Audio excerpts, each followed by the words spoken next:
जय हिंद दोस्तों, आज हम बात करने वाले हैं एपीड्यूरल ग्लूकोकॉर्टिकॉइड इंजेक्शन की। इस इंजेक्शन का उपयोग कमर दर्द के मरीजों के लिए किया जाता है जो कि बहुत लंबे समय से कमर दर्द से परेशान है। बहुत सारी पेन किलर्स खा चुके हैं लेकिन उनको कोई फायदा नहीं हो रहा है। तो वो डॉक्टर के पास जाते हैं, एमआरआई करवाते हैं। डॉक्टर बोलते हैं आपको नर्व कंप्रेशन हो रहा है। कुछ लोगों को हमको रेडिकुलोपैथीज भी देखने को मिलती है। रेडिकुलोपैथीज मतलब होता है कि आपके पैरों तक दर्द जा रहा है और आपको झिंझनी या सुन्नपन आ रहा है पैरों में, जिसे हम साइटिका भी बोल सकते हैं। तो इस टाइप के मरीज जो होते हैं जिन्हें सर्जरी करवाने की भी सलाह दी जाती है कभी कभी, तो इन मरीजों को अगर इस इंजेक्शन को दिया जाता है तो उन्हें बहुत हद तक अपने दर्द से छुटकारा मिलता है। साथ में कुछ मरीजों को यह भी देखा गया है कि उन्हें लंबे समय तक कोई भी प्रकार की दवाई नहीं खानी पड़ती। कुछ मरीजों में इवन सर्जरी भी नहीं करवाना पड़ता है। तो आज हम इस इंजेक्शन के बारे में बात करने वाले हैं कि इस इंजेक्शन को आपको कैसे दिया जाता है, किस जगह पर दिया जाता है और इस इंजेक्शन को लेने के आपको क्या नुकसान हो सकते हैं या क्या फायदे हो सकते हैं। हम सारी बातें इस वीडियो में आज करने वाले हैं। अब सबसे पहले मैं आपको यह बताता हूं कि इस इंजेक्शन को कहां पर दिया जाता है। जो आपकी रीढ़ की हड्डी होती है, स्पाइन, वहां पर स्पाइनल कॉर्ड और नर्व रूट्स होती हैं। उसके ऊपर एक लेयर होती है जिसे हम ड्यूरामेटर लेयर बोलते हैं। इस ड्यूरामेटर लेयर को बचाने के लिए एक प्रोटेक्टिव लेयर होती है इन दोनों के बीच में, मतलब कि ड्यूरामेटर लेयर और प्रोटेक्टिव लेयर के बीच में जो स्पेस होता है उस स्पेस को हम एपिड्यूरल स्पेस बोलते हैं। वहां से होकर आपकी नर्व चलती है जो कि आपके पैरों तक जाती है। तो जिस जगह पर आपको नर्व में कंप्रेशन हो रहा है, किसी भी वजह से हो सकता है, कोई बोनी स्ट्रक्चर वहां पर हो गया, आपको स्टीनोसिस हो रहा है, कुछ भी कोई भी वजह जो आपके एमआरआई में सामने आ रही है, जिस वजह से अगर आपको वहां नर्व कंप्रेशन हो रहा है जो कि आपको दर्द दे रहा है, साथ में आपको रेडिकुलोपैथीज बना रहा है, मतलब पैरों में सुन्नपन या झिंझनी दे रहा है, तो उस जगह पर इस इंजेक्शन को दिया जाता है। इस इंजेक्शन का नाम एपिड्यूरल ग्लूकोकॉर्टिकॉइड इंजेक्शन है। ग्लूकोकॉर्टिकॉइड क्या होता है? एक प्रकार का स्टीरॉइड है जिसको हमको उस जगह पर देने से आपको दर्द से मुक्ति मिलती है। क्या करते हैं, जिस जगह पर कंप्रेशन हो रहा है, जिस भी वजह से कंप्रेशन हो रहा है, हम उस जगह की सूजन को कम कर देते हैं। जब इन्फ्लेमेशन कम होता है तो नर्व का कंप्रेशन कम हो जाता है। नर्व का कंप्रेशन कम होने से आपको दर्द में मुक्ति मिल जाती है। तो आइए मैं अब आपको बताता हूं कि इस इंजेक्शन को देने की प्रोसीजर क्या होती है। इस इंजेक्शन को लेने जाने से पहले अपने डॉक्टर को अपनी सारी मेडिकल हिस्ट्री बतानी है आपको। अगर यदि आपको डायबिटीज है या आप किसी प्रकार की ऐसी दवाइयों पर चल रहे हैं जिससे कि आपका खून पतला होता है तो आपको ऐसी दवाइयों के बारे में बताना है। आपको कोई दूसरी बीमारी, आपको हार्ट की कोई बीमारी है, आपको थायराइड है, आपको किसी भी प्रकार की कोई भी बीमारी है, आपको उसकी हिस्ट्री अपने डॉक्टर को बताना है।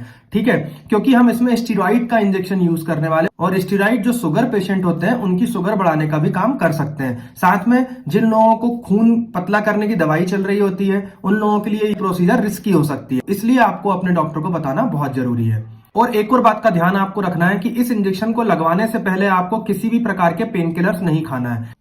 इस प्रोसीजर के लिए एक एनेस्थेटिक डॉक्टर और एक सर्जन की जरूरत होती है जो कि इस प्रोसीजर को कंप्लीट करते हैं। जिस तरह से मैं आपको वीडियो में बता रहा हूं इस तरह से लोकेशन को गाइड किया जाता है कि किस जगह पर हमको इस इंजेक्शन को देना है और उस जगह पर एपिड्यूरल स्पेस पर जाकर स्टीरॉइड, जो कि हमने बात की थी ग्लूकोकॉर्टिकॉइड, उसको इंजेक्ट कर दिया जाता है। वह दवाई, वह कॉर्टिकोस्टेरॉइड आपके नर्व रूट के इन्फ्लेमेशन को कम करती है जिससे कि आपका दर्द ठीक होता है। साथ में आपको रेडिकुलोपैथीज, मतलब कि पैरों में झिंझनी या सुन्नपन से भी मुक्ति मिलती है। तो आइए अब बात करते हैं हम इस इंजेक्शन से आपको नुकसान क्या हो सकते हैं। इस इंजेक्शन को लगाने से क्या होता है, स्टीरॉइड का एक सबसे बुरा इफेक्ट होता है, ये आपकी जो बोन डेंसिटी होती है, मतलब बोन का मिनरलाइजेशन कम करते हैं। यदि बोन डेंसिटी, बोन मिनरलाइजेशन कम होता है उसके कारण क्या होता है कि आपके फ्रैक्चर होने की प्रोबेबिलिटी ज्यादा हो जाती है। अब मैं आपको इसका दूसरा साइड इफेक्ट बताता हूं। ये आपके हाइपोथैलेमिक पिट्यूटरी एड्रिनल एक्सिस को सप्रेस करने का काम करती है। इस एक्सिस का काम होता है कि आपके शरीर में एनर्जी को बनाए रखना, लेकिन जब इसको सप्रेस कर देते हैं स्टीरॉइड तो इसके कारण आपको क्रोनिक फटीग सिंड्रोम होने लगता है।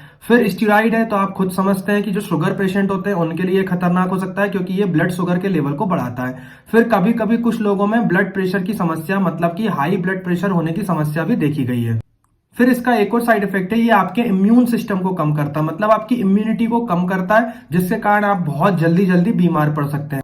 तो आप इस इंजेक्शन को लगवाने से पहले डिसाइड कीजिए कि आपको दवाइयों से फायदा हो नहीं रहा है या फिर आपको डॉक्टर ने सर्जरी का बोला और आप कुछ समय के लिए सर्जरी को अवॉइड करना चाहते हैं। आप कुछ समय चाहते हैं जिसके बाद आप सर्जरी करवाएं तो आप इस इंजेक्शन का उपयोग कर सकते हैं। अब बात करते हैं कि किस प्रकार के मरीजों को इस इंजेक्शन को नहीं लेना चाहिए। तो ऐसे मरीज जिनको किसी प्रकार का सिस्टमिक इन्फेक्शन है अभी, मतलब कि उनको निमोनिया हुआ है या कोई भी बीमारी है, तो उनको इस इंजेक्शन को लेने के लिए कुछ दिन रुकना चाहिए। फिर कुछ मरीज ऐसे होते हैं जिनको कोई सिग्निफिकेंट ब्लीडिंग इश्यूज होते हैं, मतलब उनको खून का थक्का जल्दी नहीं जमता, या वो किसी ऐसी दवाइयों पर है जो उनके खून को पतला बनाए रख रही है, उन्हें वो दवाई खाना बहुत जरूरी है, तो उन्हें भी इस प्रकार के इंजेक्शन का उपयोग नहीं करना चाहिए। फिर कुछ लोगों को जो इंजेक्टेड मटेरियल्स होते हैं, जो हम वहां पर स्टेरॉइड यूज करने वाले हैं, जो भी दवाई डालने वाले हैं, उनसे यदि एलर्जी होती है तो उन लोगों को भी इस इंजेक्शन को अवॉइड कर देना चाहिए। फिर अगर यदि मान लीजिए हम जिस जगह इंजेक्शन देने वाले हैं और उसी जगह पर कोई कैंसरस ट्यूमर है, तो हम इस इंजेक्शन को नहीं ले सकते। तो अगर यदि आपको मेरी इन्फॉर्मेशन अच्छी लगी हो तो मेरे चैनल को सब्सक्राइब करें और इस इन्फॉर्मेशन को ज्यादा से ज्यादा शेयर करें, जिससे कि जो भी कमर दर्द के मरीज हैं वे इस इंजेक्शन का फायदा उठा पाए और वे जान पाए कि इस इंजेक्शन को उन्हें लगवाना चाहिए या फिर नहीं। धन्यवाद।